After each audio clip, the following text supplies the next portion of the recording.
Alright, in the last position I showed you how to move the logo to different positions. Now it's outside the content box area, but you'll notice there's a big space in here. That's because I have some settings in the header section. So obviously if you go to page content, you'll see just remove this to blank and update the page, and I will simply just refresh this and you'll notice that it's right there. Obviously if it let me just turn that off. If this comes right up to the top, this is because just come down one line in your visual editor to get that extra space.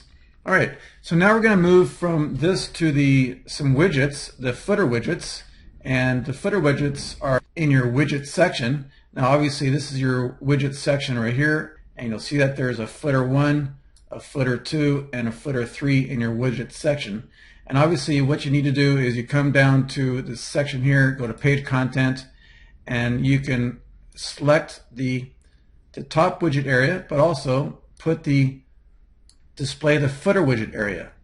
And when you do this, you need to make sure that you need to put actually things inside your widget area. So for example, I just did some samples here. I put the meta tags in footer 1, just drag that. You can put anything that you want, whether it's an opt-in or a text widget with HTML code in, or whatever you want. These are just samples, and I put the links widget in footer 3.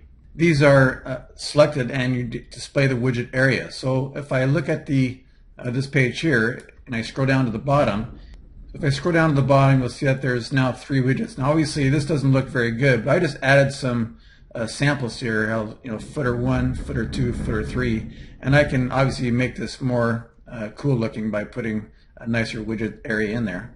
And you'll see that the fonts and the size of the fonts are controlled. If you go to content styles, you'll see that the fonts and the style of the widgets are controlled by widget font family. You can change the font family to anything you want, custom fonts. You can change the color, obviously, and the link color, and the widget size. So if I wanted to make this larger, and I can update now you'll see that the widgets areas are going to be larger. Now the text is larger, so it's controlled by that section there. Or you can have the nav bar on the bottom instead of widgets. So let me just take the widget, turn the widgets off. Let me come down to here, go to page content. I'm going to turn the widgets area off, just like that. And I'm going to turn on the content styles, and I'm going to put display the footer menu, and you can put the colors of the footer menu and so forth right here. And remember, the menu is controlled by this section here, and right now I have selected the footer menu, but I'm going to deselect this. This is called the top nav. I'm going to create a new menu, and it's going to be footer nav. Okay, so I'm going to click on create menu, and this is going to be the footer menu, and I'm going to put, for example, I don't know, this here, video page, and demonstration 2 page. This is just samples, all right? So I'm going to save this right now,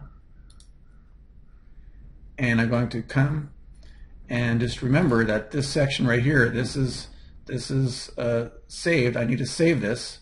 Refresh.